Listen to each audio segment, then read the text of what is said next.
గౌరీశంకర్ గారు good evening. Right, Gauri గారు మీతో ప్రారంభిద్దాం. తెలంగాణలో లోక్సభ ఎన్నికల ప్రచారం ఇవాళ నామినేషన్ విత్డ్రా, దాని తర్వాత కొన్ని తిరస్కరణ, ఆమోదం మొత్తానికి పూర్తయింది, ప్రక్రియ పూర్తయింది. సింబల్స్ కూడా అందరికీ ఇండిపెండెంట్ వాళ్ళ సింబల్స్ కూడా కేటాయించడం అంతా పూర్తయింది. ఇక ప్రచారం పీక్ స్టేజ్కి చేరుతోంది. సోషల్ మీడియాలో తప్పుడు వీడియోలు పోస్ట్ చేశారంటూ ఢిల్లీ కేంద్రం నుంచి పోలీసులు రావటం, ముఖ్యమంత్రి కూడా నోటీసులు ఇచ్చారన్న వార్తలు వస్తున్నాయి. ముఖ్యమంత్రి కూడా రియాక్ట్ అయ్యాడు. ప్రచారం ఉధృతమైతే మరోవైపున మన కింగ్ మేకర్లు అయ్యే అవకాశం ఉంది. ఢిల్లీలో కేంద్రంలో ఉన్నటువంటి ఇప్పుడున్నటువంటి ఫలితాలు ఆశాజన, అంటే బీజేపీ చెప్తున్నంత గొప్పగా ఏం లేవు అనేటువంటిది బీఆర్ఎస్ అంటుంటే, ఇక పార్టీ ఆఫ్టర్ లోక్సభ తర్వాత బీఆర్ఎస్ పార్టీనే ఉండదని అటు కాంగ్రెస్ బీజేపీ కూడా పదే పదే ప్రచారం చేస్తున్నాయి. ఇక అధిక స్థానాలు గెలుచుకుంటామనే ధీమాని బీజేపీ వ్యక్తం చేస్తున్నటువంటి పరిస్థితి. ఇక రుణమాఫీ మీద సవాళ్ళు, ప్రతి సవాళ్ళు, అదేవిధంగా ప్రధానంగా 2-3 రోజు నుంచి రిజర్వేషన్ల రద్దు అనేటువంటి అంశం కూడా చాలా తీవ్రమైనటువంటి అంశం ఎజెండా మీదకి వచ్చింది. ఈ ఓవరాల్గా మీ అబ్జర్వేషన్స్ ఏంటి? ఈ ప్రచారం, ఈ సవాళ్ళు, ప్రతి సవాళ్ళు, సోషల్ మీడియా వేదికగా జరుగుతున్నటువంటి ఇదంతా, నోటీసులు, పోలీసు ఢిల్లీ కేంద్రంగా పోలీసులు వచ్చి నోటీసులు ఇవ్వటం, ముట్లో ఉన్నట్టుంది.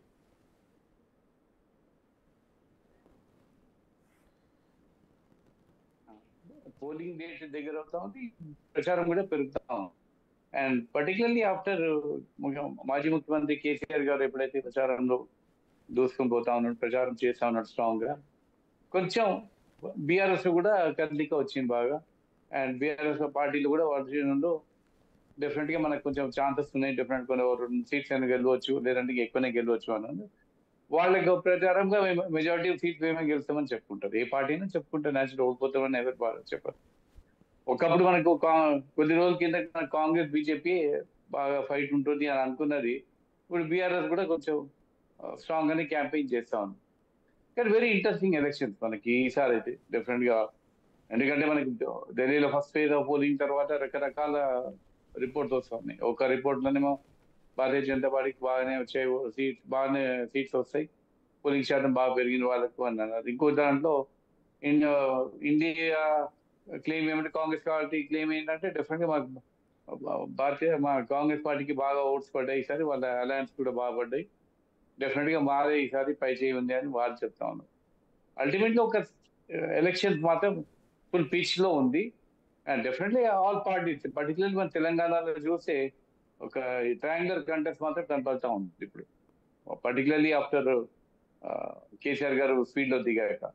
కానీ అల్టిమేట్లీ మనకు జనరల్ డిస్కషన్ కానీ పబ్లిక్ లో మాట్లాడేది ఇప్పటికీ ఇంకా బీజేపీ కాంగ్రెస్ గురించి మాట్లాడుతూ ఉన్నారు.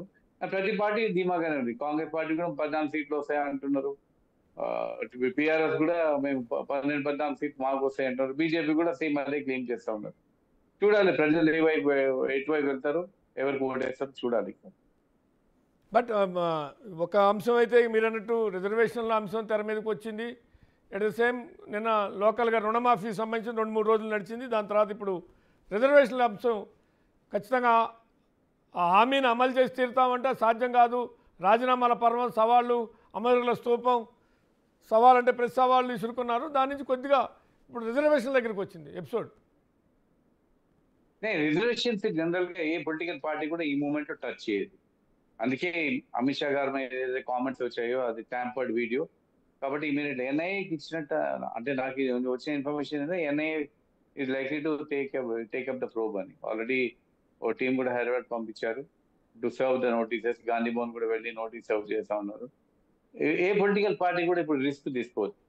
మనకి ఎలక్షన్ గెలిచాక రేపు ఇంకా ఒక 2-3 ఏళ్ళు అయినాక రేపు పొద్దున పార్టీ ధైర్యం చేసి తీసేయాలన్నా తీసేయచ్చు. కానీ జనరల్ ఏమిటంటే అసలు గవర్నమెంట్ జాబ్స్ చాలా తక్కువ అయిపోతా ఉన్నాయి, గవర్నమెంట్ ప్రైవేట్ జాబ్స్ ఎక్కువ అయిపోతా ఉన్నాయి. కాబట్టి రిజర్వేషన్స్ ఉన్నా లేకున్నా కూడా పెద్ద ఎడ్యుకేషన్ లో కొంచెం బెనిఫిట్ అవుతుంది. కానీ జాబ్స్ లో మాత్రం ఆల్మోస్ట్ ప్రైవేటైజేషన్ ఎక్కువ, ప్రైవేటైజ్ జాబ్సే ఎక్కువ ఉన్నాయి. మనకు కాంట్రాక్ట్ అపాయింట్మెంట్స్ ఎక్కువైపోయింది, మనకి ఫుల్ టైం అపాయింట్మెంట్ తగ్గిపోయినాయి. కాబట్టి ఆ రిజర్వేషన్ ఇష్యూ ఏదైనా అనుకుంటే ఏ పొలిటికల్ పార్టీ కూడా ఇప్పుడు టచ్ చేయదు. భారతీయ జనతా పార్టీ కానీ రూలింగ్, లేదంటే కాంగ్రెస్ పార్టీ కూడా అది టచ్ చేయదు. ఇది ఫేక్ వీడియో అని ఆల్రెడీ అమిత్ షా గారు చెప్తా ఉన్నారు. అండ్ భారతీయ జనతా పార్టీ కూడా చెప్పి వాళ్ళకి కంప్లైంట్ కూడా లాంచ్ చేశారు. కాబట్టి ఐ డోంట్ థింక్ సో ఎలా ఈ రిజర్వేషన్స్ మాత్రం ఏ పొలిటికల్ పార్టీ ఇప్పుడైతే టచ్ చేయదు. రైట్. అల్జాపూర్ శ్రీనివాస్ గారు, రిజర్వేషన్ల విషయం ఎందుకు బీజేపీ మీద పదే పదే అంశం వస్తుంది అంటే, అప్పుడో ఇప్పుడో మీ కేంద్ర మంత్రులు కొంతమంది, ఎంపీలు కొంతమంది మీ అధికారంలోకి వస్తే సమీక్షిస్తామనో, లేకుంటే రాజ్యాంగంలో మార్పులు చేస్తామనో చాలా సందర్భాలు అన్నారు. కర్ణాటకకు సంబంధించిన ఒక కేంద్ర మంత్రి అయితే ఈసారి సీట్ ఇవ్వలేదనుకోండి, ఆయన చాలా స్పష్టమైనటువంటి ప్రకటన కూడా 2-3 సందర్భాలు చేశాడు. మీకు గుర్తుందేదో గౌరీ గారు దాన్ని చూడాలి. అట్లా కొంతమంది ఎంపీలు వివాదాస్పద వ్యాఖ్యలు చేయటం వల్లే ఈ అంశం పదే పదే తెర మీదకి వస్తుంది అనేటువంటిది వాస్తవా కాదా? ఆ కాంటెస్ట్లోనే మీరు వాళ్ళ రిజర్వేషన్ లాక్కొని వీళ్ళకి ఇస్తారు, వీళ్ళ రిజర్వేషన్ లాక్కొని వాళ్ళకి ఇస్తారు, మీ అధికారంలోకి వస్తే మైనార్టీల రిజర్వేషన్ రద్దు చేస్తాం, మీరు స్టార్ట్ చేశారు గేమ్. రిజర్వేషన్లు మైనార్టీ రిజర్వేషన్లు రద్దు చేస్తారు.